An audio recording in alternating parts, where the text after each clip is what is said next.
Señora Presidenta del Consejo Consultivo de Extremadura, presidentes y presidentas de los Consejos Consultivos de España, miembros del Gobierno de Extremadura que nos acompañan en esta sala, miembros de la Mesa de la Cámara que también nos acompañan, parlamentarios del Parlamento de Extremadura, señor Fiscal Superior del Tribunal Superior de Justicia de Extremadura, señor Letrado Mayor del Parlamento extremeño, resto de autoridades, señoras y señores, muy buenas tardes a todos.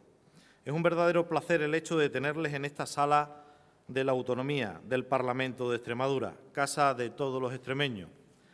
Esta sala fue la que acogió el Parlamento extremeño, el hemiciclo extremeño, durante 20 años, de 1983 hasta el año 2003. Se puede apreciar en una maqueta que hay a la derecha de la sala cómo estaba ubicado el Parlamento de Extremadura.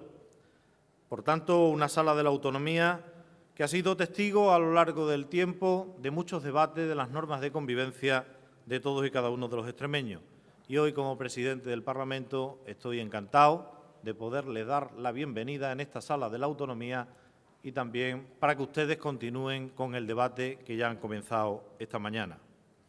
Un Parlamento, como decía, y yo como presidente, que en su nombre les da la bienvenida a la capital autonómica y a Extremadura, con el deseo de que el desarrollo de estas 14ª jornadas de la función consultiva sean todo un éxito y, por supuesto, que sus conclusiones y sus estudios redunden en el interés general de la ciudadanía.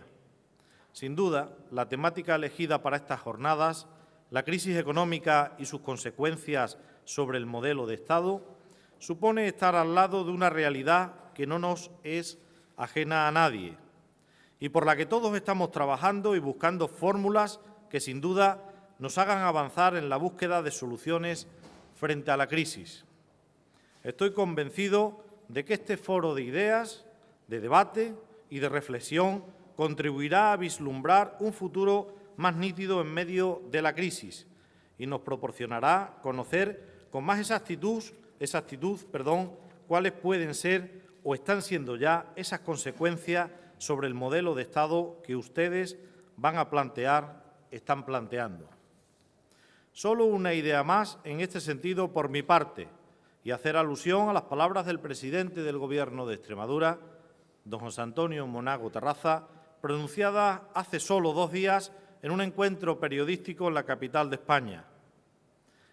Y decía, en relación al modelo de Estado, quizá ya va siendo tiempo de revisar el estado de las autonomías, que tanto nos ha servido estos años. Quizá sea hora de sentarse a inspeccionarlo. Satisfecho por la convocatoria de esta jornada de la función consultiva que ha congregado en nuestra tierra, en Extremadura, a personas de la talla del presidente del Consejo de Estado, señor Romay Beccaria, o el propio presidente del Tribunal Constitucional, don Pascual Sala Sánchez, encargado de impartir la conferencia sobre algunos aspectos esenciales sobre protección de los derechos fundamentales de la perspectiva constitucional. Les deseo lo mejor en lo que resta de jornada y les deseo de todo corazón que disfruten de Extremadura, de la visita al Museo Nacional de Arte Romano, de la magia que tiene ese museo, de esta que también es su casa. Y les invito a volver a Extremadura con un poquito más de tiempo para que disfruten todos ustedes de las bondades que tiene esta gran tierra. Muchas gracias y buenas tardes.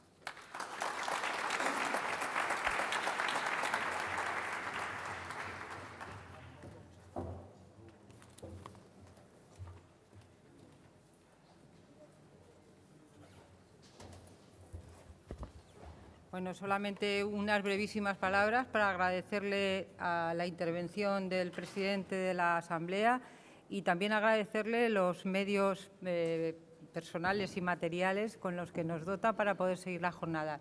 Cuando quieran pueden empezar con esta segunda mesa redonda. Gracias. Bueno, pues como esta mañana en esta sesión vespertina tengo el honor de introducir y presentar al que va a ser moderador en esta mesa redonda de estas jornadas, que es el el actual presidente del Consell de Garanties Estatutàries de Cataluña, puesto que ocupa desde 2009 don Eliseo Aja Fernández. Don Eliseo Aja es catedrático de Derecho Constitucional en la Universidad de Barcelona y es un reconocidísimo por todos los aquí presentes experto en Derecho Político y Constitucional. Prácticamente se puede decir que es uno de los primeros y más fecundos comentaristas del Estado autonómico y ha desarrollado a través de sus múltiples trabajos una importante labor, no solamente en el ámbito del derecho de las comunidades autónomas, sino además como consultor en materia precisamente de descentralización y de regionalización en distintos países como Rumanía, Colombia o Marruecos, entre otros. Sin más, le doy la palabra al moderador. Muchas gracias. Aquí todos son amabilidades con sus conocimientos. A presidentes y miembros de los órganos consultivos, la presidenta del Consejo me honró solicitando que coordinara esta mesa, pero me dio unas facultades estrictas. Me dijo bases y coordinación, siguiendo nuestra terminología. Por lo tanto, voy a exponer unas bases muy rápidamente y luego voy a intentar coordinar. Las bases se trataría de enmarcar un poco el contexto del objeto que nos preocupa ahora, las consecuencias de la crisis económica sobre el modelo de Estado. Y como son bases y no se ha de desarrollar y no se ha de detallar, porque eso ya lo harán las diferentes intervenciones, me limito casi a enunciar, a dictar 7 enunciados. El primero sería que la descentralización no es la causa de la crisis. La crisis económica tiene sus causas bien conocidas de orden financiero, inmobiliario, de falta de competitividad, etcétera, etcétera. Ciertamente, puede haber insuficiencias, puede haber solapamientos, puede haber cosas a mejorar, pero el sistema autonómico no es de ninguna de las maneras la causa de la crisis. La crisis cuestiona el funcionamiento de la Unión Europea por su falta de culminación institucional, pero su perfeccionamiento debilita a los Estados. Esto es una contradicción en la que estamos viviendo. Los Estados ya no pueden acudir a los mecanismos clásicos anticrisis, de evaluación, etcétera, etcétera, pero no tienen todavía los mecanismos para consolidar, por ejemplo, la moneda. Y, en cambio, ese camino lleva a una mayor centralización y una mayor dependencia de Alemania, para decirlo deprisa. Y eso es una dinámica contradictoria que habrá que estudiar, que habrá que asumir. La crisis provoca cambios de la posición relativa del Estado y de las comunidades autónomas. Aún restringiendo gastos los dos, el Estado restringe en carreteras, en autopistas, etcétera, etcétera. Las comunidades autónomas restringen en educación, en sanidad y en servicios sociales, y no es lo mismo. Las repercusiones son distintas. Por otra parte, el Estado tiene más fácil acceso al endeudamiento y tiene la interlocución con la Unión Europea y fija los límites relativos del propio endeudamiento autonómico. Hay un fortalecimiento del Estado, objetivamente hablando, por la propia crisis económica, cuando se está viendo, por otra parte, en otros países, Alemania, por ejemplo. Las consecuencias de los cambios anteriores son una modificación del concepto de autonomía presupuestaria y financiera, tanto en el derecho del Estado como en el autonómico respecto al Estado. Yo creo que cuando se utiliza la imagen aquella de los hombres de negro se está haciendo un flaco favor al reequilibrio, porque hemos de asumir que la autonomía presupuestaria, tal como la conocíamos hasta ahora, ha cambiado de naturaleza y que los Estados tienen que rendir cuentas y tienen que aceptar los límites europeos, como las comunidades rinden cuentas y aceptan los límites estatales. Es un concepto nuevo con el que tenemos que trabajar, que aún no está del todo perfilado, pero cuyo concepto núcleo se ve realmente cambiado.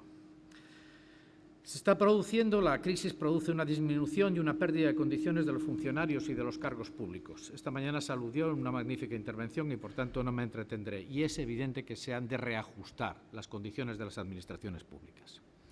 La regresión de las prestaciones y de los derechos sociales están influyendo indirectamente en todo el Estado. Se trata casi de una generación de jóvenes que tiene el peligro de perderse, se trata de malestar social, de inquietud de muchos sectores sociales por las condiciones de la crisis, y todo ello repercute en la legitimidad de las instituciones. Se comenta estos días la caída en la opinión que merecen el sistema autonómico a los ciudadanos, el 50% según la encuesta del CIS. No nos ha de extrañar. El ciudadano está insatisfecho con la situación, y la situación hoy por hoy son las instituciones autonómicas y las instituciones del Estado. Por tanto, eso también hay que ponerlo en la cuenta de la crisis. De todas maneras, creo, es la penúltima tesis, que la crisis cae sobre una estructura del Estado que ya tenía problemas. El sistema competencial no funcionaba bien. Esta mañana lo explicaba perfectamente Muñoz Machado. La coordinación era muy débil, la coordinación entre Estado y las comunidades autónomas. Hay rigideces administrativas. Hay un tribunal que lleva un retraso extraordinario en la solución de los conflictos. Los defectos no son nuevos. Se han ido fraguando todos estos años. Pero la crisis los radicaliza, los hace mucho más difíciles, los hace más insoportables. Y evidentemente ello puede salir por diferentes vías.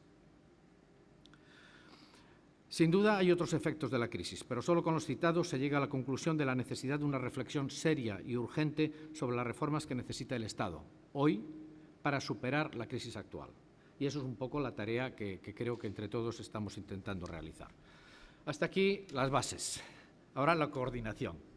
Como todos sabemos, la coordinación, de acuerdo con la doctrina constitucional, permite al coordinador establecer los procedimientos, para no entrar en los contenidos. Por tanto, yo voy a ser un poco riguroso, o bastante riguroso en los tiempos, pero de ninguna manera en el contenido de cada una de las exposiciones que van a seguir. Comienza el profesor José Eugenio Soriano García, que se doctoró por la Universidad de Bolonia, que consiguió la primera cátedra en la Universidad de Extremadura, que estuvo aquí muchos años, yo diría que desde los años heroicos prácticamente de la fundación de, no es que no sea joven, pero en fin, estuvo casi en la fundación de la Universidad de la Comunidad Autónoma, que es ahora catedrático en la Universidad Complutense de Madrid y director del Departamento de Derecho Administrativo, y es experto en Derecho Público de la Competencia. Profesor Soriano, tiene la palabra. Por un cuarto de hora. Y a la advertencia de cuarto de hora me siento como un torero, le dan exactamente ese plazo.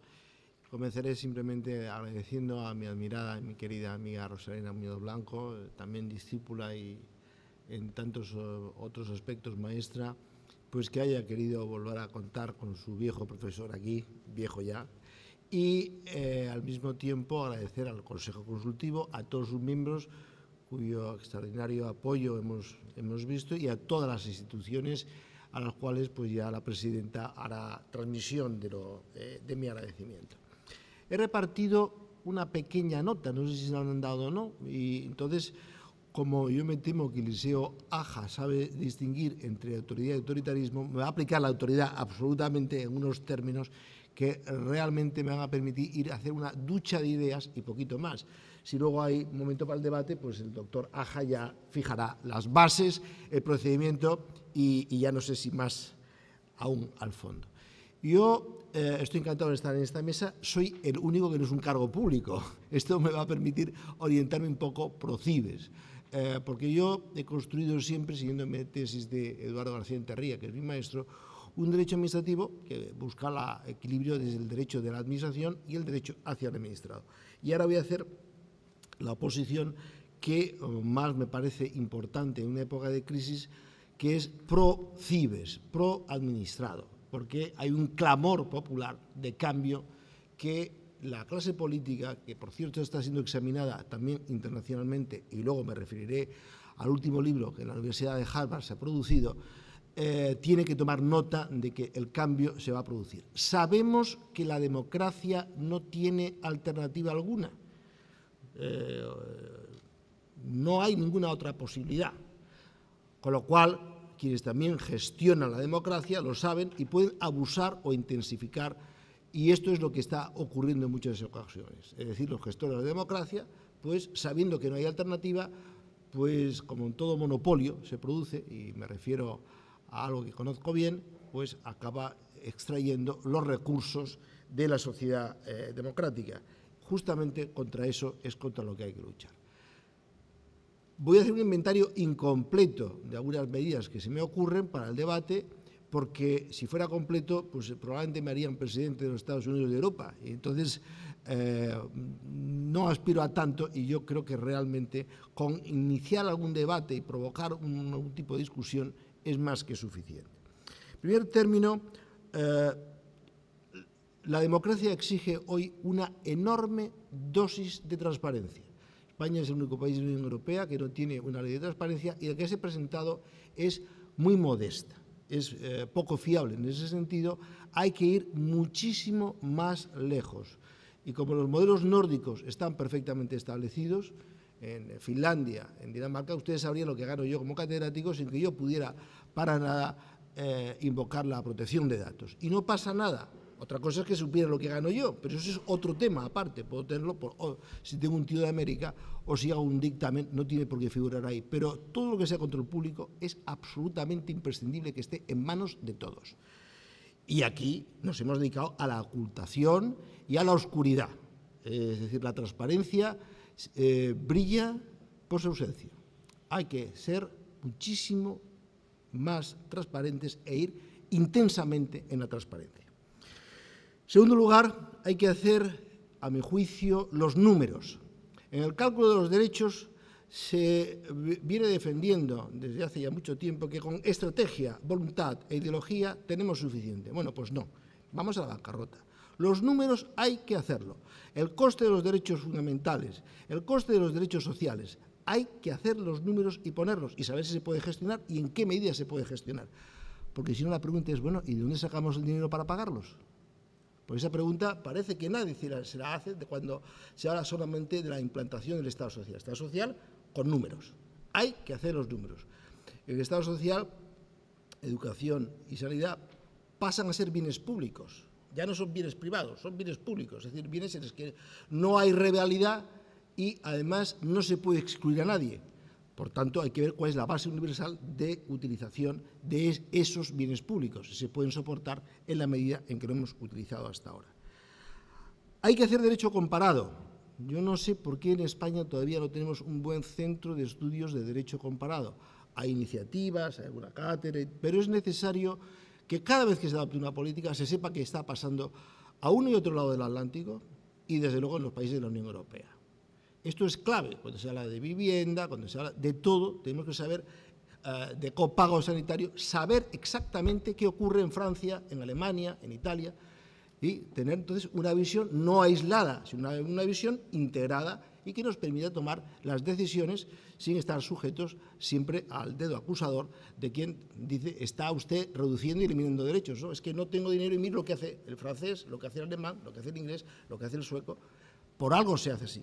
Y eso ayudará enormemente a que reconozcamos un poco cuál es también nuestra verdadera situación y no estar en un adanismo universal que nos puede llevar, como nos está llevando, a la quiebra.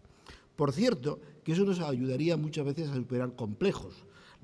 Complejo de que, bueno, lo hacemos todo, pero siempre somos los peores. Bueno, pues no, a lo mejor resulta que tenemos la mejor sanidad pública del mundo. A lo mejor es que hay cosas que hay que poner en valor y reconocer tal como están, efectivamente, para orgullo, precisamente, que es un patrimonio que tenemos bastante descuidados. Hay que eliminar duplicidades. Me refiero, en este caso, además, a la ponencia extraordinaria que he escuchado esta mañana de doña Amalia Ortiz y, por tanto, me remito a ella.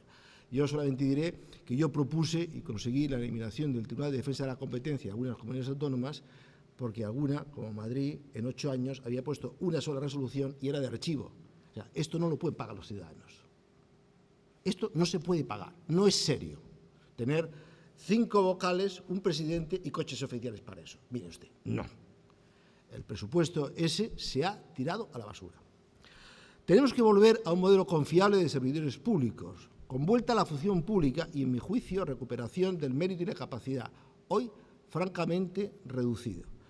Por tanto, propondría una reducción sustancial del concepto de empleado público y una recuperación del concepto de funcionario público, reconociendo también su independencia de los funcionarios, que puedan tener una opinión fundada sin esperar nada del poder y sin temer nada del poder, que puedan estar confiados y seguros en que su carrera progresará de una manera ordenada, dando las opiniones legales dentro de los cauces procedimentales y no ser siempre alguien que esté mirando a los ojos del poder a ver si le gusta o no le gusta esta o aquella opinión. Hay que establecer, tengo una discípula aquí, Ana Nieto, que hizo un magnífico trabajo del régimen local, el ámbito de los técnicos y el ámbito de los políticos. Los políticos son importantísimos, pero naturalmente lo son también los técnicos. Y, por cierto, habría que hacer una planificación y programación de las necesidades de funcionarios. A mí me sorprende que no sepamos cuántos jueces vamos a necesitar de aquí a 15 años o 10 años. Probablemente nos equivoquemos, pero hay que tener un documento de base. No se puede estar en cada convocatoria diciendo, ahora 400, mañana ninguno, es un ejemplo real, y pasado mañana 40. Es decir, esto no tiene ningún sentido, porque la sociedad quiere tener, por ejemplo, en el caso de los jueces, que acabo de estudiarlo en un libro, que está ocasionando un poco de polémica, una necesidad de justicia, que es un bien público absolutamente fundamental. Por eso, planificación y programación de los recursos públicos me parece que es un elemento que no hemos trabajado y que deberíamos empezar a trabajar. Habría que hacer una depuración drástica, a mi juicio, de empresas públicas, especialmente las autonómicas. Muchas veces hacer menos es hacer más. No podemos seguir utilizando las empresas públicas como agencia de colocación de los partidos políticos, que muchas veces se están convirtiendo en ellos, y desafiaría la opinión contraria mirando y haciendo un análisis con cualquier consultora que quisiera realizarlo. Hay que hacer, en ese sentido, en mi opinión, también un cierto giro hacia una ley de procedimiento administrativo que ayude también a tener una orientación más pro ciudadano y menos pro administración, con la finalidad de que puedan surgir muchísimas más opiniones y que en el conflicto jurisdiccional sepamos con más facilidad qué es lo que está ocurriendo. Hoy, lamentablemente, la ley de procedimiento y la ley de la jurisdicción contenciosa impide al ciudadano muchas veces utilizarlo. Pensemos que solamente con la apelación con condena en costas quiere decir que frente al Estado, frente a la comunidad autónoma, no hay ciudadano que pueda soportar económicamente esas cargas. En el ámbito de los jueces, me parece que no hay mejor bien para una reforma financiera y económica que contar con una justicia de calidad. En el ámbito, por ejemplo, del contencioso administrativo, habría que establecer medidas que permitan que las decisiones judiciales lleguen a tiempo, todo el ámbito de medidas cautelares, que en el ámbito financiero es absolutamente fundamental. En el largo plazo hay que recuperar la idea de calidad y no la mediocridad. Yo miro las universidades y cuando veo la endogamia digo que es imposible, porque resulta que si no hay publicidad, no hay concurrencia, no hay transparencia y por tanto las plazas salen preasignadas previamente, pues el resultado es que en el rango de Shanghái las universidades españolas ya no están ni en las 300 primeras del mundo y estamos yendo hacia peor. Hay que recuperar la calidad mediante las técnicas de publicidad, transparencia, competencia, entendida en el doble sentido de aptitud y de concurrencia. En el ámbito de la racionalización, habría que plantearse muchas veces qué tipo de administraciones tenemos. El debate sobre el número y calidad de las entidades locales está abierto, pero hay que profundizarlo. No podemos seguir simplemente enfrentándonos con la clase política y la clase burocrática que está alrededor de ellas, porque efectivamente van a defender que Villarrabitos de Abajo continúe, aunque tenga solo 60, aunque ya en este momento no, porque se acaban de suprimir entidades locales, pero tenemos que dar la oportunidad ya de hacer un nuevo mapa, porque desde la época de 1833 la división que se hizo en España y el segundo nivel de descentralización se ha traducido en un número irredento de entidades locales que simplemente no puede continuar. Hay que recuperar, a mi juicio, la calidad de la democracia. Quiero remitirme aquí a un libro de una diputada laborista británica, Ellen Kennedy of the Shaws, hoy es la canciller de la Universidad de Oxford, y que propone una serie de ideas que parecen esenciales: calidad, transparencia, selección competitiva, recuperación de la idea de autoridad, que no es autoritarismo. Hay que saber distinguir y es necesario profundizar en todos los planos psicológicos, académicos, qué es la autoridad. Es decir, que cuando hay un acto administrativo, pues que se sepa que se tiene que ejecutar, que una sentencia se ejecute. ¿Se sorprenderían ustedes el número de sentencias en contenciosos administrativos en materia de medio ambiente y urbanismo que no se ejecutan? en Cáceres he tenido ocasión de comentar alguna recientemente enfrente justo de la Facultad de Derecho. Me refiero al libro a continuación de Daron Acemoglu y James Robinson, que se acaba de publicar en la Universidad de Harvard, el cual plantea el problema serio de la calidad de la clase política, las clases políticas extractivas frente a las inclusivas. Y curiosamente el libro se llama ¿Por qué unas naciones ganan y otras pierden? Se llama La caída de las naciones.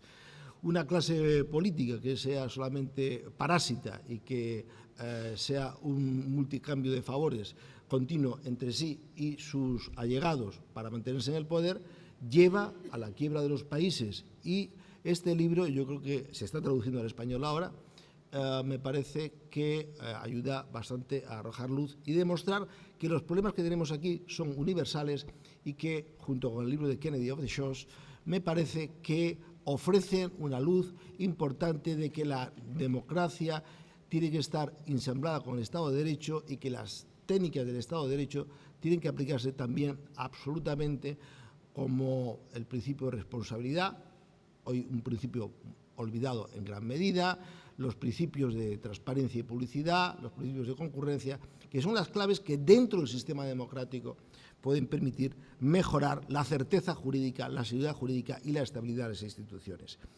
Estos autores, en fin, con ejemplos bastante claros, históricos y otros actuales, además tienen un cuaderno de bitácora, un blog que pueden ustedes seguir, están mostrando continuamente los ejemplos entre una clase política extractiva y una clase política inclusiva y las diferencias que eso ocurre para las sociedades que están sometidas a ellos. Me atrevo a sugerirles que visiten esas páginas virtuales. Así, la colocación propia de amigos, allegados, cercanos, esto se produce como un fenómeno cotidiano siempre que no se ponga de manifiesto las reglas que he indicado de transparencia, concurrencia, etcétera, que no voy a repetir. Y dos ideas finales, dentro de un inventario muy incompleto. Podría hacerse mucho más completo, pero entonces el doctor Aja me tenía que dar otro cuarto de hora y no está dispuesto. Uno sería la recuperación de la libertad económica, es decir, es terrible que nuestras mejores cabezas estén pensando siempre en cómo hacer oposiciones para entrarse en el ayuntamiento, en la diputación. Mire usted, hay que integrar la libertad económica como una libertad más y por supuesto que es una libertad a limitar, como todas las demás, y especialmente desde la teoría de los bienes públicos, pero allí donde no haya un bien público, y me atreveré a poner ejemplos, no basta con que el político decida hacer equilibrios electorales para obtener votos. Podré un ejemplo, por ejemplo, con la ley de rebajas, si ustedes quieren, o donde quieran ustedes debatir o discutir conmigo. Y finalmente, en orden a la recentralización, concluyo diciendo que sí hay una cierta recentralización, pero que no es española, es europea. Cualquiera que vea en relación con la crisis económica la arquitectura de supervisión financiera, cuyo último ejemplo está en el Boletín Oficial del Estado del viernes 5 de octubre pasado, una aplicación directa de los reglamentos, directivas, decisiones, dictámenes y recomendaciones de todas las fuentes del Tratado de la Unión Europea, verá que efectivamente, tanto en sistema financiero, en defensa de la competencia, en energía, en todos los ámbitos, se produce una inevitable recentralización europea, porque la crisis en el ámbito financiero ha concluido varios informes sobre la arquitectura europea de supervisión financiera, se encuentra precisamente en haber confiado en los países. El ejemplo, y con esto es mi última frase, de cómo se evitó que los inspectores del Banco de España fueran advirtiendo de toda la situación en que nos encontramos como consecuencia precisamente de la presión política sobre los gobernadores, ha sido uno de los dramas que tenemos en nuestro país y que nos ha llevado directamente a la crisis. Si se hubieran seguido las instrucciones de los inspectores, probablemente otro gallo nos cantara. Y ese gallo hoy canta en el corral europeo. Muchas gracias.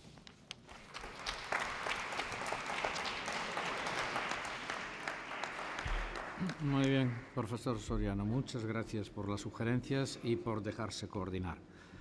Es el turno del profesor Vicente Garrido Mayol, es doctor y profesor titular de la Universidad de Valencia, es acreditado catedrático recientemente, es el director de la revista de la española La Función Consultiva y probablemente por eso lo conocen la mayor parte de ustedes, o también por su larga estancia en el Consejo Consultivo de la Comunidad Valenciana. tiene otros muchos méritos, pero en favor del tiempo, adelante. Muchas gracias. Primero decir que es un honor ser coordinado por el profesor Aja. En segundo lugar, expresar mi agradecimiento y mi felicitación al Consejo Consultivo de Extremadura y en especial a su presidenta, mi buena amiga Rosalena Muñoz. Y en tercer lugar, agradecerle que me haya invitado a participar en esta mesa redonda, pues para, de alguna manera, reflexionar todos juntos en voz alta sobre este tema genérico de la crisis económica y las consecuencias sobre el modelo de Estado.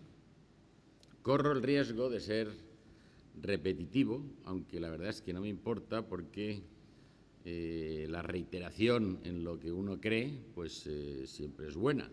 A cambio, trataré de obsequiarles con la brevedad. Que el Estado autonómico tiene enemigos, creo que no es ningún secreto, siempre los ha tenido, y buscan la menor oportunidad para atacarlo y desprestigiarlo, utilizando como estrategia favorita la demagogia, o desde otra perspectiva para deconstruir el armazón sobre el que descansa la estructura territorial nacida de la aplicación de las previsiones constitucionales. La actual situación de profunda crisis económica en España es momento para desenterrar, si es que en algún momento estuvieron enterradas, las armas destructoras de lo que tanto creo que ha costado construir. Ahora se habla de que el Estado autonómico está en entredicho y se duda de su viabilidad. Parece iniciado el proceso de lo que con acierto se ha llamado la descentralización inversa. Y así hemos oído que las comunidades autónomas no pueden ser mini-estados que emulen la estructura institucional propia de un Estado, que hay que suprimir las instituciones de autogobierno ya consolidadas que excedan de las previstas constitucionalmente, el Consejo de Gobierno y la Asamblea Legislativa.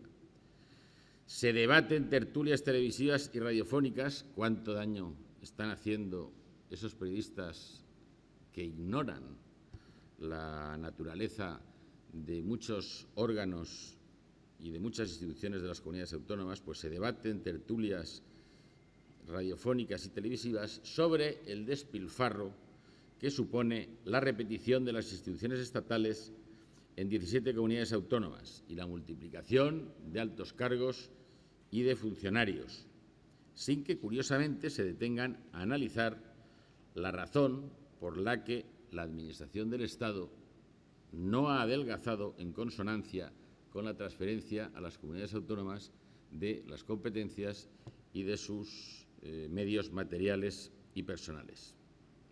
Se dice que el pueblo no puede soportar el despilfarro que proviene de 17 mini-estados de pitiminí. Esto lo dice un ilustre periodista con gran experiencia, que califica a las comunidades autónomas de casas de muñecas inventadas por la clase política en las regiones españolas, olvidando que el 75,8% del endeudamiento público corresponde al Estado central, y esto una década después de haber transferido a las comunidades autónomas las competencias y servicios en materia de sanidad, de educación y de servicios sociales que, como todos saben y ocurre en todas las comunidades autónomas, suponen más del 90% del presupuesto de cada comunidad. Y 3 décadas después de haberlo hecho a 5 comunidades autónomas que agrupaban a más del 50% de la población. Y ello olvidando también, que nadie lo critica, la grasa que rezuma la estructura administrativa de la Unión Europea. Es una crítica feroz y demagógica al Estado autonómico, incluso alimentada por la estrambótica propuesta de formación de un gobierno de emergencia nacional y de suspensión de las comunidades autónomas por medio de ley orgánica. Todo esto no me lo estoy inventando, son cosas que salen y leemos en los periódicos. Como estrambótica parece, a mi juicio, la idea de devolver competencias al Estado como si fuera algo fácil, sobre el falso presupuesto de que el Estado las va a ejercer con mayor eficacia. Todo ello alimenta un debate que atenaza al Estado autonómico, ensombrece los rasgos positivos de nuestra peculiar forma de organización territorial y arrincona lo que son auténticas, a mi juicio, asignaturas pendientes del Estado autonómico, que son la cooperación Estado-Comunidades Autónomas. Cooperación no quiere decir imposición ni mandato, y la simplificación de los niveles administrativos. Ante este panorama tendente a debilitar el Estado autonómico, hay que recordar el propio fundamento que justifica su existencia. La historia de España nos pone de manifiesto que el Estado autonómico no es una creación caprichosa de los políticos, ni siquiera la conveniencia de estructurar internamente el poder para lograr una gestión más eficaz, sino sobre todo, como esta mañana recordaba mi buen amigo Juan Cano, la respuesta a un problema latente y constante que se inició en los albores del siglo XIX con el inicio de nuestro régimen constitucional. Parece que los movimientos centrípetos y centrífugos han olvidado el Pacto Constitucional de 1978 y apuestan decididamente por la tensión y por el enfrentamiento entre ciudadanos y territorios como mejor arma, desde luego, creo que no eficaz, para justificar sus pretensiones, divergentes en cuanto a objetivos, pero convergentes respecto a la puesta en cuestión del modelo de Estado. Creo que la transformación que ha experimentado España gracias al Estado autonómico ha sido espectacular y altamente positiva desde todos los puntos de vista: social, económico, político y cultural. Es una evidencia el progreso que se ha observado en ciudades y en comunidades. Pero también que con la estructura actual de nuestro Estado se ha conseguido la recuperación del autogobierno e identidad de los diversos pueblos que conforman España, satisfaciendo una vieja reivindicación, al menos perceptible en determinados territorios. Y, desde luego, se ha operado una profundización en la democracia al acercar al ciudadano los centros de decisión política. El modelo inicialmente indefinido se ha ido paulatinamente perfilándose, delimitándose sobre la base de las previsiones constitucionales, y en este proceso de configuración han intervenido una pluralidad de factores que han ido apareciendo a lo largo de estos años y a los que pueden y deben unirse en un futuro otros que propicien nuevas etapas en las que vaya perfeccionándose nuestro modelo de descentralización política. Es evidente que hemos alcanzado una cultura autonómica hoy irreversible, pese a que precisamente por esa resonancia tan grande que tienen los medios informativos, el ciudadano de a pie en un momento de máxima crisis económica no piense lo mismo. Si al ciudadano se le pregunta si se deben suprimir los consejos consultivos, van a contestar que sí, y si se deben suprimir ministerios, van a contestar que sí, y si se deben reducir los funcionarios, van a contestar que sí, y así hasta el infinito. Pero la realidad es que creo que hay una cultura autonómica y un punto de estabilidad perturbado fundamentalmente por las tendencias centralizadoras, que son muy potentes en estos momentos, de una parte, y de otra parte por reivindicaciones de, sobre todo, los nacionalistas más radicales dentro del País Vasco y de Cataluña, especialmente a raíz de la equiparación competencial surgida a raíz de los pactos autonómicos de 1992 y que persiguen que sus comunidades sigan siendo tan diferentes como lo fueron inicialmente. Se está pretendiendo, en definitiva, una deconstrucción del Estado autonómico, un desmontaje analítico de los elementos que constituyen su estructura conceptual derivada del Gran Pacto Constitucional de 1978. A los consejos consultivos nos afecta especialmente esa mentira repetida 1000 veces y que, desgraciadamente, para muchos acaba siendo verdad: el mito de las duplicidades, de que somos una repetición inútil y estéril de lo que ya hay en el Estado, el Consejo de Estado, y que las funciones que ejercemos se repiten con las que ejerce aquel.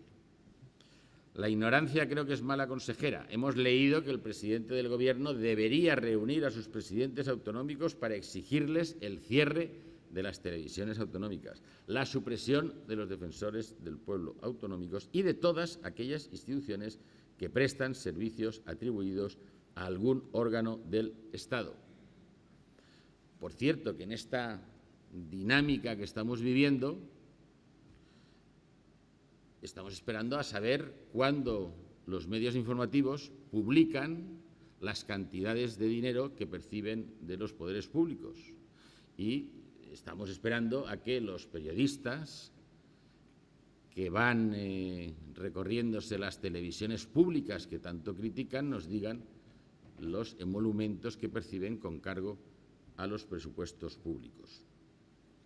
Sería una osadía por mi parte referirme aquí y ahora a las funciones y a la naturaleza del Consejo de Estado y de los consejos consultivos autonómicos. Pero sí quiero destacar que las funciones que dichos órganos desempeñamos son, sí, similares, pero distintas por cuanto vienen referidas unas al Consejo de Estado y otras a cada una de las comunidades autónomas. Y es variado, no coincidente, el elenco de competencias que tiene atribuido cada Consejo Consultivo. El Consejo de Estado es sabido que, por definición constitucional, es el supremo órgano consultivo del Gobierno, de la nación, se entiende. Y así sus más de 30 miembros son nombrados por el Consejo de Ministros. Lo son su presidente, sus 8 consejeros permanentes, sus 10 consejeros electivos, a los que se suman los expresidentes del Gobierno que deseen incorporarse y los consejeros natos, que son normalmente altos cargos del Estado. Ocurre que los consejos consultivos somos órganos de asesoramiento y de colaboración con nuestros respectivos gobiernos, también con los ayuntamientos de nuestras comunidades, pero somos igualmente órganos de control previo de constitucionalidad y de estatutariedad y de control de legalidad. Controlamos la actuación de la Administración autonómica y de sus proyectos normativos. Y creo que sería ilógico, en un Estado autonómico, que ese control se llevara a efecto por el Consejo de Estado. Creo que es evidente que afectaría negativamente al principio de autonomía política. Porque lo que está claro es que la intervención de un órgano consultivo es preceptiva, no solo porque lo digan las leyes de creación de cada Consejo Consultivo, sino porque así lo establecen diversas leyes básicas del Estado. Por tanto, el Consejo de Estado y los consejos consultivos se puede decir que hacemos lo mismo, pero para gobiernos y administraciones diferentes. No hay, por tanto, duplicidad de funciones.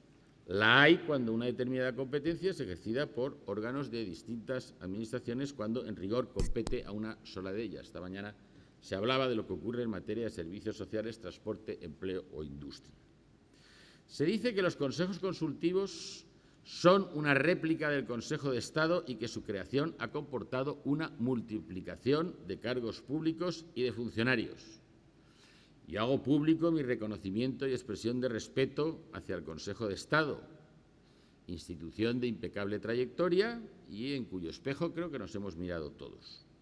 Pero es curioso que nadie se percate ni critique, porque es un órgano del Estado, que el Consejo de Estado no se haya reducido lo más mínimo. Esta mañana su presidente nos decía que ha habido una reducción en el último año, pero si miramos los últimos años no se ha reducido, sino al contrario, a medida que se han creado los consejos consultivos autonómicos. Por utilizar algunos datos, en 2011 el Consejo de Estado, con 30 miembros y 24 letrados en activo, emitió 1.968 dictámenes. El que yo tengo el honor de presidir, con 6 miembros y 7 letrados, 1.506 dictámenes. Creo que las cifras hablan por sí solas. Los consejos consultivos solemos trabajar con menos medios, pero a efectos de los voceros mediáticos o de los recentralizadores da igual. Contemplemos efectos dialécticos. Si se suprimieran los consejos consultivos, ¿podría el Consejo de Estado asumir ahora el despacho de más de 10.000 asuntos? Quizás la duplicidad la encontramos en las competencias que algunos servicios jurídicos en las comunidades autónomas tienen encomendadas. Por ejemplo, la experiencia que yo tengo en la Comunidad Valenciana. Hace unos años se dispuso en la Ley de Asistencia Jurídica a la Generalitat que todos aquellos asuntos en los que el Consejo Jurídico Consultivo debía emitir dictamen preceptivamente no serían objeto de informe por la Abogacía de la Generalitat. Se trataba de evitar duplicidades, aun teniendo claro que las funciones son distintas, como lo es la naturaleza de nuestros dictámenes y la de sus informes. Ahora parece que se da marcha atrás y se pretende que la Abogacía de la Generalitat informe lo que luego ha de ser objeto de nuestro dictamen. Eso sí se puede considerar una duplicidad. En nuestro país creo que la lucha por las duplicidades debe acometerse seriamente, pero apuntar hacia otro sitio. No es momento ahora, ni me puedo alargar, en hablar de lo que a mi juicio supone una duplicidad de funciones con la existencia de las diputaciones provinciales, que en vez de prescindir de ellas, parece que ahora se trata inexplicablemente de fortalecerlas. Y de esta manera lograríamos una simplificación necesaria de niveles administrativos. En fin, voy acabando y creo, que los problemas que nos atañen en cuanto a organización territorial no son propios y exclusivos de nuestro país. Véase el informe de las comunidades autónomas que impulsa el profesor Aja y veremos cómo problemas similares a los nuestros están ocurriendo en Suiza, en Austria, en Italia o en Alemania.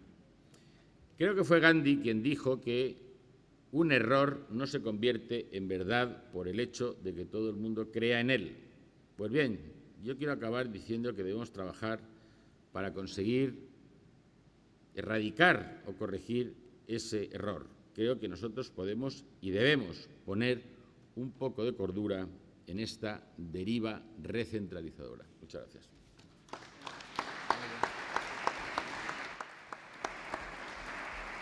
Muy bien, muchas gracias. Por último, la señora Teresa Conde Pompidou tiene, yo no sé si atreverme, 3 grandes etapas, ¿no? Primero es abogada en Vigo, con mucha experiencia, después gana al 4º turno de jurista de reconocido prestigio y accede a magistrada, y de ahí a especialista de la Sala de lo Social del Tribunal Superior, y después la última etapa en el Consejo. Por lo tanto, es una experiencia diversa y dilatada.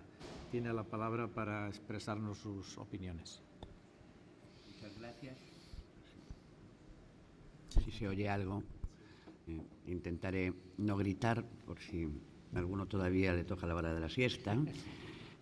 Quiero empezar dando las gracias a la presidenta del Consejo Consultivo de Extremadura por invitarme a hablar ante tantos compañeros sobre un tema como la crisis, que diríamos que es tan original, ¿no? Ese tema del que parece que no podemos escaparnos, del que hablamos en casa, en la calle, en el trabajo, en el café, en el que se nos habla en las tertulias, en los periódicos. Ese tema que nos ha rodeado de tal manera que nos va creando una sensación de angustia, que nos sentimos muchas veces como el sujeto de aquel proceso kafkiano envuelto por unas reglas que no comprendía y que por mucho que intentara cumplir, nunca lo conseguía. Yo quizás creo que lo peor que tenemos es que no sabemos si es peor esto de estar haciendo mudanzas en tiempos de tribulación, o si es que no sabemos si las reformas o las propuestas que se nos venden van a servir para algo, van a ser las necesarias o no. Como España siempre ha tenido una cierta tendencia cainita, y aunque a veces es muy generosa y es capaz de tender mantos de silencio, otras veces sin piedad y sin sentido de Estado podemos discutirlo y demolerlo absolutamente todo, tampoco voy yo a intentar crear mi propia isla de utopía aquí en medio del Guadiana. Pero sí que lo único que pudiera dejar aquí es esa sensación, yo creo que tenemos en parte de desolación. Creíamos que, bueno, después de años de lucha, quizás es lo que nos pasa a los mayores, que siempre tenemos que venir a llorar, pero sí creíamos que habíamos conseguido efectivamente la creación de un Estado social y democrático de derecho, que habíamos conseguido recentralizar el conflicto social, como bien explicaba Juan esta mañana, a través del socialismo, a través de la redistribución, y creado un Estado con límites y con controles suficientes. Y ahora lo que nos encontramos es que estamos en un sistema en que poco a poco estamos en la redistribución inversa, en que somos los ciudadanos los que tenemos que pagar los gastos de los bancos, de las grandes empresas. Nos encontramos con que, de repente, la democracia representativa está al mismo nivel que los mercados y la política tiene que ir dirigida a tranquilizarlos, y eso es lo más importante. Nos encontramos con que nos hizo ilusión pertenecer a una Unión Europea que nos prometía y creíamos en que nos iba a dar paz y justicia y prosperidad. Y poco a poco cada vez somos más conscientes y además parece que hasta asumimos que es que no hay más remedio, que son instancias no representativas las que no es solo que nos estén marcando la política económica, sino que se nos dice muchas veces que van a venir a decirnos cuál es el modelo de Estado que tenemos que hacer. Es decir, ya vamos a decir a lo último, al último reducto de lo que pudiera ser objeto de la soberanía del Estado. Es cierto que con todas los fallos, con todas las imperfecciones, con todas las descoordinaciones que tiene el Estado autonómico, es cierto que habíamos creado un Estado autonómico que parecía que se iba desarrollando, que satisfacía a una parte de los ciudadanos. Y hoy, efectivamente, se nos dice, por una buena parte de la población, o por lo menos, no sé si son esos cenáculos madrileños de los que nos hablaba el presidente del Consejo de Estado esta mañana, pero al menos los que más se oyen, que efectivamente tenemos que volver atrás. Y es verdad que a lo mejor no fuimos capaces antes de ver que los síntomas de lo que nos señalaba Turén de la degeneración democrática estaban ahí y que hoy nos han explotado en la cara.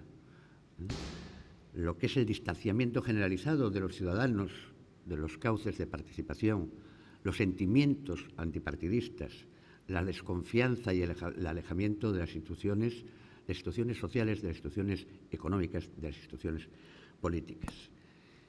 Y hoy lo que empezó como una crisis económica resulta que es una crisis sistémica, resulta que es una crisis institucional. Y los juristas, como siempre, estamos aquí teóricamente de espectadores privilegiados, aunque sabemos también que muchas veces somos cómplices o somos responsables por acción o por omisión. El derecho es el que tiene que ayudar a crear ese entramado institucional que el Estado tiene que crear para servirse a sí mismo y para servir a los intereses generales. Nosotros somos los que tenemos que llamar la atención si se empieza a sacar hilos de la trama de tal manera que llegue un momento que se deshaga el tejido. No nos podemos engañar, es evidente que no es en nuestras manos donde está la solución. Son los políticos los que tienen que encontrar esa respuesta contundente, ágil y consensuada. Y lo van a tener que hacer. Lo van a tener que hacer sin la complicidad de los ciudadanos que están perdiendo. Y eso es tremendamente difícil. Eso es tremendamente difícil. Por eso nosotros tenemos una responsabilidad como juristas y como juristas que estamos en instituciones que al fin y al cabo están cercanas o deben de asesorar a los políticos que ocupan responsabilidades de gobierno. Lo que pasa es que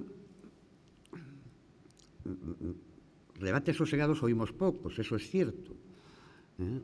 Lo que oímos normalmente, más allá de los ultraliberales que abiertamente optan por una administración anoréxica, a mí me pone muy nerviosa todo esto de que hay que sacarle la grasa a la administración. Porque a mí a veces me da la impresión de que con esta dieta Duncan nos va a pasar como las dietas mal llevadas, que lo que vamos a hacer es perder músculo. Porque a lo mejor la administración post-crisis acaba siendo una administración que no sirve a los intereses de futuro que es necesario preservar. Aquí, por un lado, el Gobierno nos dice que no es el momento, estamos en un momento acuciante, en que las medidas anticrisis son lo esencial y que, por lo tanto, no es el momento de discutir con tranquilidad la revisión del modelo. En principio parece que efectivamente, aunque había que pensar que en los momentos de sosiego nos dimos más al carpe diem que a pensar efectivamente si había que redefinir, si había que ir perfeccionando. Pero al mismo tiempo se nos llueven las propuestas todos los días, propuestas que unas veces son novedosas pero mañana se olvidaron, propuestas que son absolutamente contradictorias, supresión de órganos de control, fusión de órganos, supresión de la Cámara Alta, modificación de la Cámara Alta, supresión del sueldo de los diputados. Bajamos el número de diputados, quitamos, recentralizamos competencias. No, clarificamos las competencias. Vamos a un sistema federal. Suprimimos ayuntamientos, suprimimos las diputaciones. No, recentralizamos las competencias hacia las diputaciones. Bueno, en medio de esa lluvia, por cierto, Cataluña, por ejemplo, ha decidido que a lo mejor era buscar la solución por su cuenta. Otras veces que yo no sé si es que corremos como pollos sin cabeza por el patio o si esto es lo que yo quería plantear, porque es una duda que me corroe. Si aquí no hay demasiados intereses que están utilizando la crisis para acelerar o para generar esa crisis institucional. Si no estamos aprovechando esta situación de crisis, o si no se está aprovechando esta situación de crisis para poner en cuestión los viejos consensos del 78 que tanto costaron conseguir. Si bajo el paraguas de la austeridad lo único que se está intentando es relajar los organismos, las instituciones, los mecanismos de control y de participación ciudadana en la democracia. Porque más allá de que de repente el artículo 135, del nuevo cierto artículo 135 de la Constitución se convierta en el frontispicio del frontispicio y los principios y valores resulte que estén sometidos a la austeridad, es cierto que tenemos que ser capaces de pagar los derechos y es cierto que tenemos que ser capaces de pagar a la democracia. Ahora, si no la pagamos, si no tenemos suficiente, ¿estamos dispuestos a renunciar a la democracia? ¿O tenemos que trabajar por ver cómo la redefinimos para que la sigamos reconociendo como tal? Y uno de los pilares esenciales de la democracia, que no es el límite, el control, en el sentido anfibológico, ese control más allá del control judicial ex post,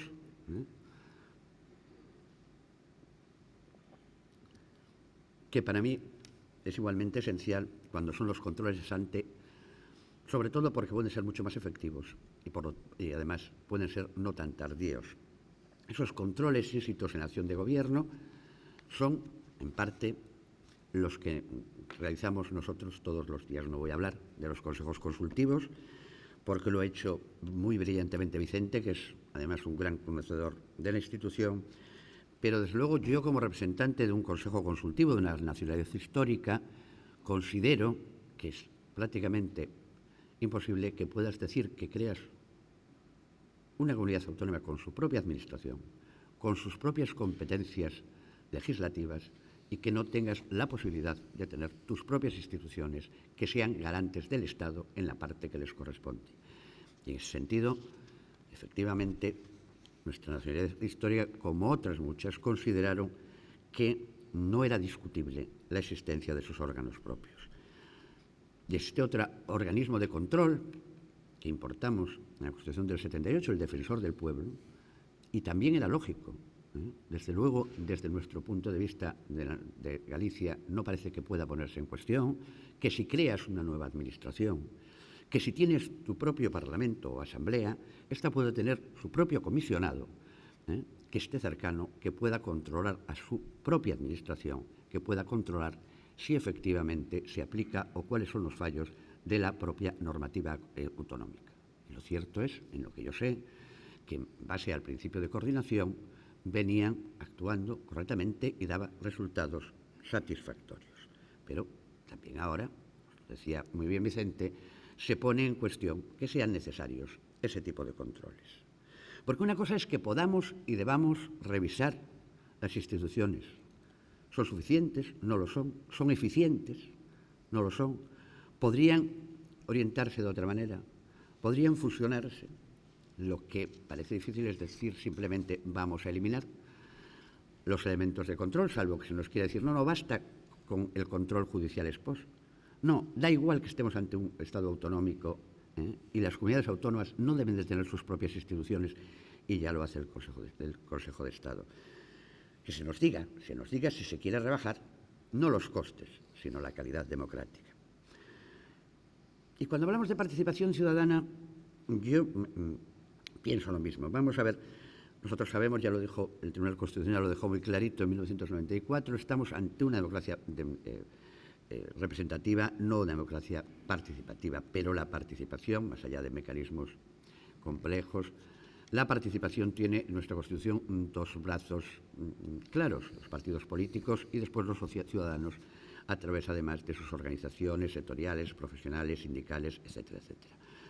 Desde luego, el nivel de participación más importante es el artículo 23, lógicamente, el núcleo del sistema democrático, pero, bueno, a mí me parece precisamente que oímos demasiadas veces cuestiones con poco debate. Si resulta que nos ponemos a hablar de que hay que reducir el número de representantes en los parlamentos, en las asambleas, o que hay que discutir, bueno, o discutir, no sé si hay que discutirlo, o si hay que acordar, si estos no deben de cobrar porque tienen que dedicar simplemente el tiempo libre, como en la canción, a las labores representativas. Bueno, a mí me parece que estamos tratando una cuestión nuclear en lo que es la cantidad y la calidad de nuestro sistema representativo democrático. Y si estamos tratando una cuestión central, no podemos hablar solo del coste.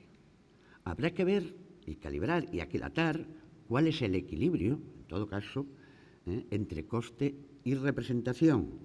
Ver cómo se equilibra, porque a lo mejor lo que estamos dando es un paso más, precisamente, en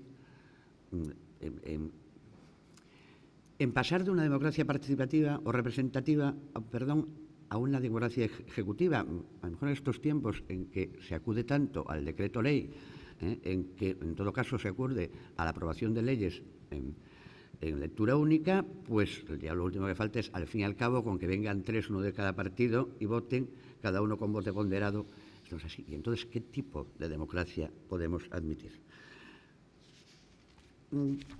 La otra cuestión, y solo digo dos líneas, los otros mecanismos de participación, que normalmente son elementos de representatividad, sabemos que también se ponen en cuestión. Uno de los ejemplos claros de los pocos que tenemos como institución son los consejos económicos y sociales, son la institución de participación clara, sin representación de la administración, como otros tipos de consejos asesores. Y también en este caso se dice que, bueno, pues que en este caso son caros y que entonces los ciudadanos pues tampoco, a lo mejor es necesario que participen. Yo solo quería decir una cosa, es que es cierto que en épocas de austeridad presupuestaria, en épocas de gran escasez, es muy posible que tengamos que eliminar organismos, que tengamos que suprimirlos, pero habrá que reforzar los elementos que son éxitos, que son esenciales para la democracia. Me da miedo esta imagen de desconcierto, de oportunismo, muchas veces. No sé si estamos siguiendo, si hay alguien que tenga una hoja de ruta y nos la esté explicando. No sé si sabemos a dónde queremos ir o si nos están llevando a algún sitio. No sé si vamos a acabar en una administración que resulta que no era la que queríamos absolutamente ninguno de nosotros. Mira, Habermas decía siempre que la democracia representativa nunca podía llegar, sí, solo me llega un minuto,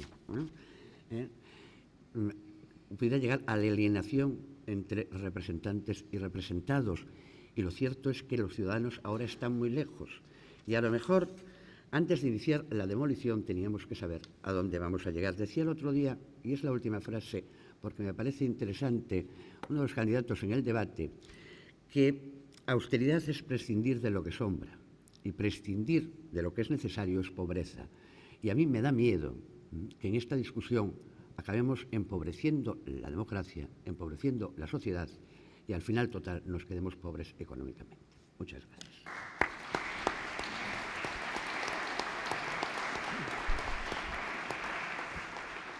El objetivo era tener 10 minutos para hacer un poco de coloquio. La presidenta nos los permite. 10 minutos para un poco de coloquio, intervenciones breves y fundamentalmente entre ustedes. Adelante, José San Román. Un par de minutos. Muy alta estima en que tengamos la aportación de los juristas, no debiéramos olvidarnos de que no conviene,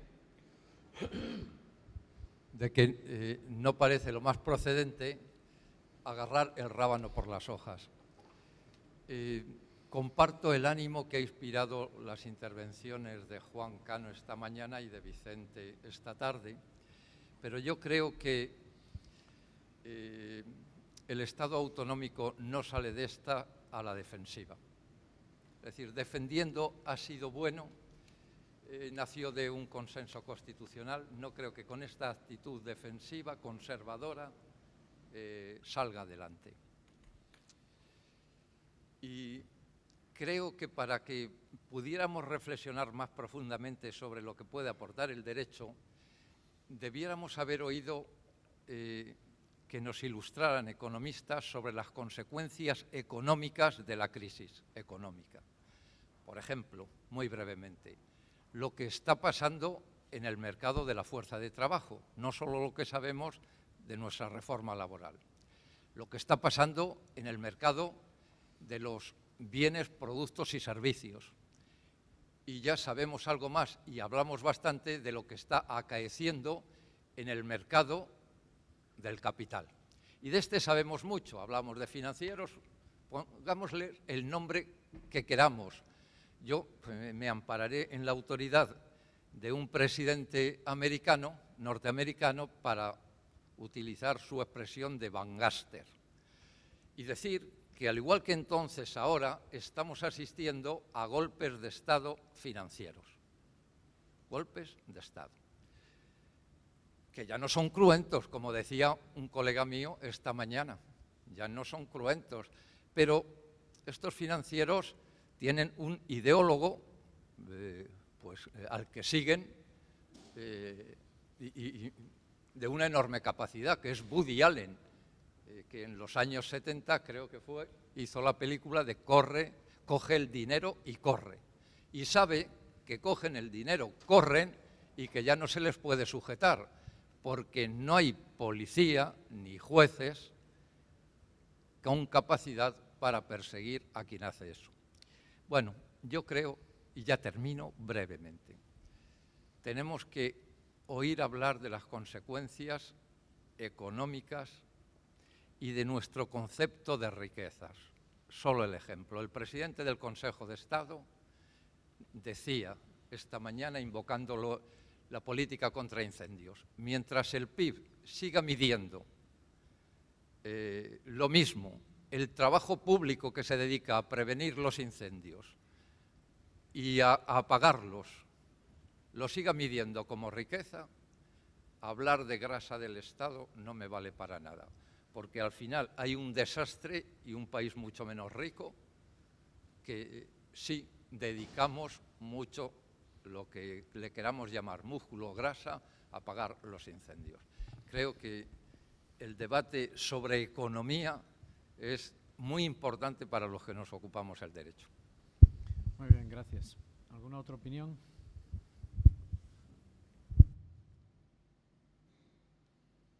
¿Los miembros de la mesa quieren intervenir?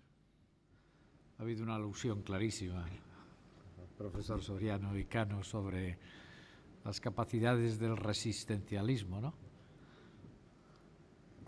Yo estoy dispuesto a entender las ideas que he dicho. A mí me parece que el análisis económico del derecho ofrece hoy algunos instrumentos que permiten, por lo menos, detectar los problemas.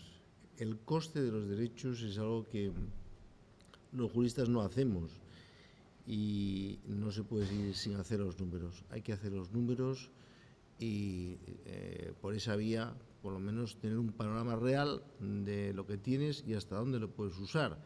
Y hay límites. Bueno, negar que hay una época de crisis y que, por tanto, en una época de crisis tienes menos contenido en derechos económicos y sociales es simplemente ir a la quiebra. Cuando hoy ves la portada del País, que dice el Fondo Monetario Internacional, dice que estarás en 760 puntos, pues ya nos ha dicho bastante. Y quien no quiera ver esto, pues simplemente, en fin, continuará en una orientación adanista, pero que nos va a llevar no ya a 10 años de pérdida de generaciones, que podemos llegar a perder 2 generaciones. Ya los jóvenes que yo estoy formando, muchos están pensando en irse al extranjero, muchos se van, directamente, ¿no? Y esto es lo que está ocurriendo. Hay que hacer los números. Bueno, la austeridad, matizando desde mi punto de vista lo que ha dicho mi colega de mesa, pues es en principio prudente y bueno. Es decir, todos tenemos que ser austeros. Lo que no podemos es ser despilfarradores. Y se ha despilfarrado mucho, Luego la transparencia me parece esencial. Para iniciar el debate hay que saber, pues eso, todos los datos públicos en línea muy parecida a lo que están haciendo las administraciones nórdicas, que lo tienen ya perfectamente asumido, es decir, saber qué se gastan las cosas y cómo vive la gente, es decir, la gente a la que tú financias públicamente. Y a partir de ahí, desde luego, iniciar un debate que permita tener cierta contracción en el contenido de algunos derechos en época de crisis, y luego ver la expansión de esos mismos derechos en una época de bonanza, hasta dónde te puede llegar. Pero que todos los derechos tienen límites y que la crisis te ha puesto de manifiesto que la economía es un límite no descubierto y oculto a los derechos y a su ejercicio. Y que eso está ahí y que hay que mirarlo sin ideología. Con estrategia, voluntad e ideología no se sale de la crisis. Hay que añadir, hacer los números. Hay que añadir, calcular el coste de los derechos. Y sin ello, pues simplemente estamos en quiebra. Muy bien, gracias. ¿Alguna otra cuestión? A mí, espontáneamente, lo que me sale, oyendo las intervenciones, que han sido además bastante plurales, y creo que esto es muy positivo, comparando mañana y tarde el conjunto, ha habido bastante pluralidad de enfoques, es que la defensa, que a mí me parece muy correcta, de los consejos consultivos en un momento en que predomina tanto el decreto ley y de los defensores del pueblo en un momento que se está recortando derechos, es decir, es que me parece elemental, no debe ocultarnos la necesidad de reformas pendientes, que ha habido cosas que no funcionan, que hay rigideces entre administraciones, me parece evidente, que hay, etcétera. El etcétera viene muy oportunamente para interrumpir aquí la sesión porque vendrá el señor Sala a hacer la conferencia, presidente del Tribunal Constitucional. Por lo tanto, muchas gracias. Hasta ahora.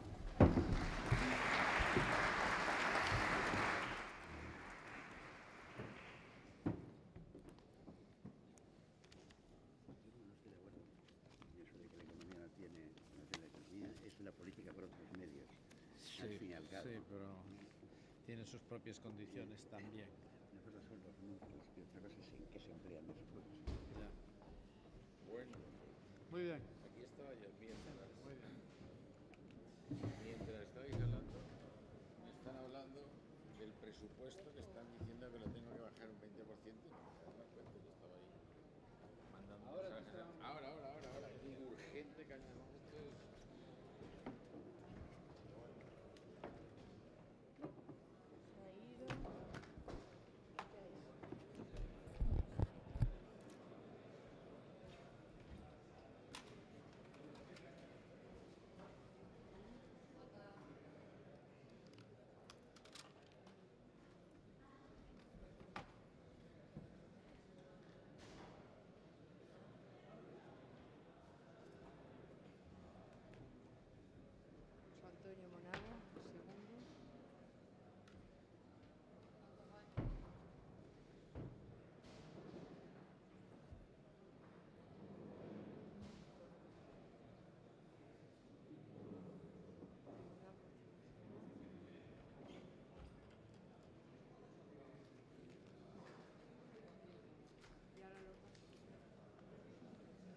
acá. No, van 4 solo, ¿eh? Claro, 1, 2, 3 y 4. Ahora quitamos la silla.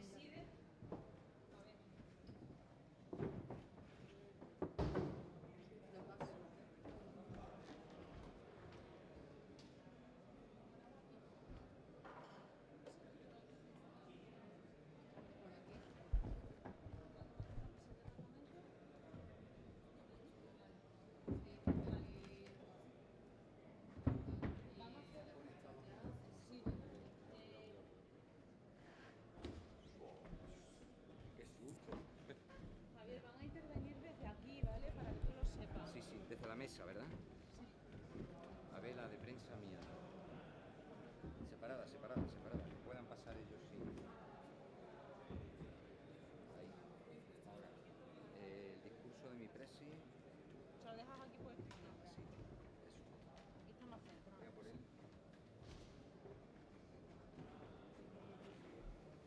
Este micro aquí que mal, ¿no, Miguel? Más lejos.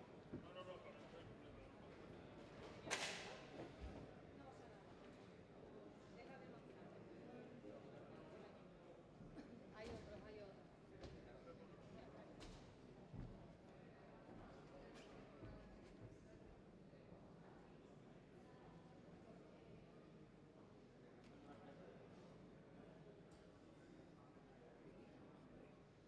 Verás Miriam la de atrás. El discurso del presidente se lo lleva Miriam para atrás. ¿Dónde va? Haces una foto. Miriam.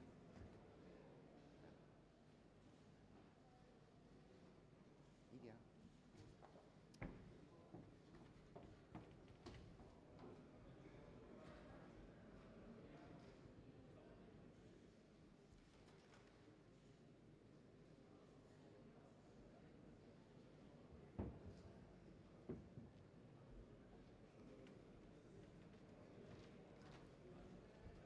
Gracias.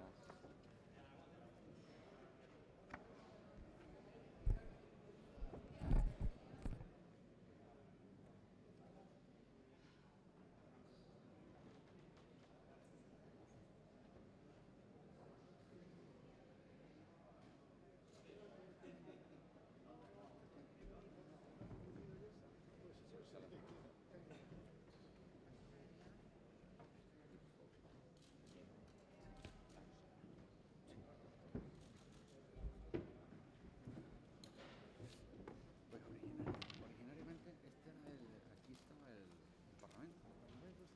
Ahora hay una sala nueva. Sí, ¿no? Está aquí al lado. Sí, sí. Uno nuevo, más amplio, pero era como un paraninfo, ¿no? De madera. Y aquí se inició la autonomía en este espacio.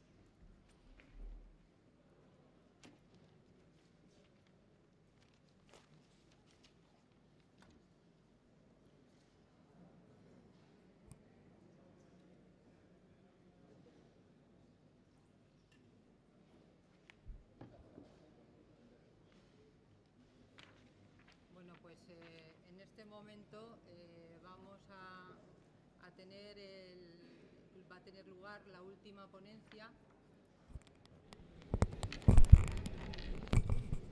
La última ponencia del programa que teníamos previamente concertado y va a estar a cargo del don Pascual Sala, el presidente del Tribunal Constitucional, al que yo especialmente le agradezco el esfuerzo tan singular y su interés además en estar hoy aquí haciendo pues un largo viaje y rápido viaje desde Madrid, que tiene necesariamente que volver esta noche, pero que haciendo ese esfuerzo muestra una vez más pues su tolerancia con todas las solicitudes un poco extemporáneas que le hacemos, precisamente dada su condición de jurista eminente y de persona que tenemos tanto interés en escuchar. Y él va a impartir, como digo, la última ponencia sobre la garantía de los derechos y las libertades públicas. Al excelentísimo señor don Pascual Sala es muy fácil presentarle. Todo el mundo conocemos sus relevantes méritos. Antes de ser presidente del Tribunal Constitucional, también ostentó cargos de una relevancia sustancial. Fue presidente del Consejo General del Poder Judicial, miembro del Tribunal de Cuentas, es magistrado del Tribunal Supremo y tiene numerosas publicaciones y numerosos estudios sobre diversas materias y también y esencialmente sobre materias de protección de los derechos fundamentales y del derecho administrativo. Es un eminente jurista, como es reconocido ampliamente por toda la doctrina, y yo creo que va a tener lugar una conferencia singular e importantísima en estas jornadas, en estas 14 jornadas de la función consultiva. Sin más, le doy la palabra para que comience su disertación.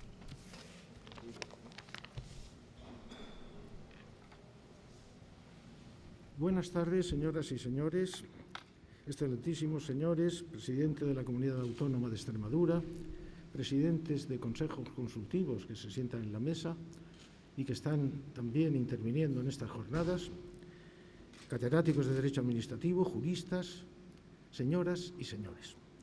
Voy a hablarles de un tema que supone una recopilación de algunos estudios que he hecho y que inclusive no me ha dado tiempo a establecerlo de una forma continuada con un escrito. Tengo aquí varios apuntes de otras publicaciones que he hecho y alguna puesta al día de jurisprudencia en materia de efectividad de los derechos y garantías que establece la Constitución. Debo decirles que ustedes han tenido unas jornadas, o están teniendo unas jornadas que todavía no están clausuradas, sobre crisis económica y consecuencias sobre el modelo de Estado.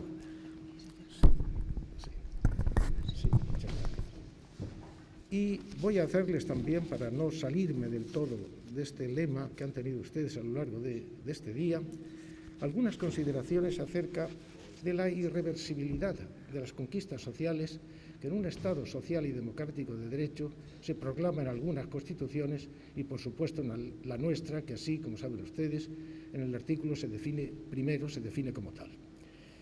Y lo voy a hablar también porque es una particularidad en la protección de los derechos fundamentales el de la irreversibilidad de las conquistas sociales según la jurisprudencia del Tribunal Constitucional, lo cual guarda, como fácilmente pueden comprender, una íntima relación con el lema, repito, que han tenido ustedes a lo largo de estas jornadas.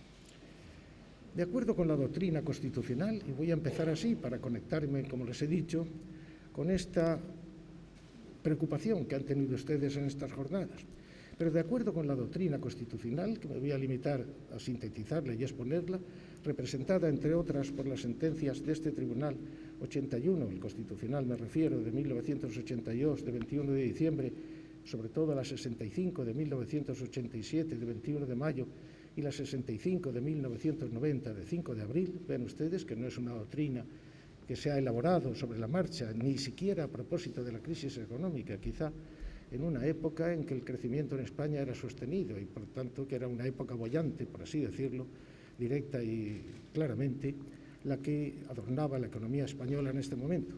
Pues de acuerdo con esta doctrina, plasmada sobre todo en estas tres sentencias, puede afirmarse que en virtud del pluralismo político que inspira el principio democrático, si bien es factible la reconsideración de las conquistas sociales, vean ustedes lo que el Tribunal Constitucional dice al respecto, por el legislador ordinario al configurar o desarrollar los derechos sociales reconocidos en la Constitución, ha de hacerlo dentro del marco por esta diseñado, con respeto no solo a sus prescripciones o mandatos concretos, sino a sus directrices y tendencias. Es doctrina que estoy leyendo literalmente, como les digo, del Tribunal Constitucional.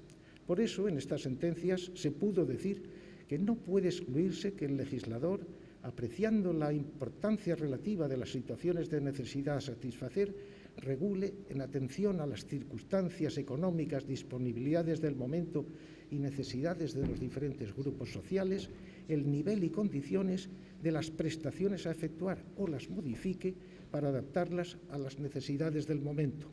Y la también citada sentencia, sobre todo el 81 del 82, dice textualmente, y leo también, que dado el carácter social y democrático del Estado de Derecho que nuestra Constitución erige y la obligación que al Estado imponen los artículos 9, 2 y 35 de la Constitución de promover las condiciones para la igualdad de los individuos y los grupos, para que la igualdad de los individuos y los grupos sean reales y efectivas y la promoción a través del trabajo, debe entenderse, vean ustedes esta frase que es terminante, que no puede privarse al trabajador sin razón suficiente para ello de las conquistas sociales ya conseguidas. Son palabras, como digo, del Tribunal Constitucional en 3 sentencias, no elaboradas a propósito de ninguna crisis económica, sino precisamente elaboradas en un momento boyante de la economía española. Estoy, pues, integrado dentro de sus preocupaciones, de las que le han traído a ustedes estos días a considerar. Y debo de empezar ya resaltando algunas particularidades que ofrece la protección de los derechos fundamentales y libertades públicas en nuestra Constitución y en las leyes también de desarrollo. Porque saben ustedes que una de las características esenciales de nuestra Constitución, y precisamente que es común a todas las que han sido elaboradas después de un largo periodo de privación de libertades, es la extensión y la intensidad con que declara y formula los derechos fundamentales y las libertades públicas.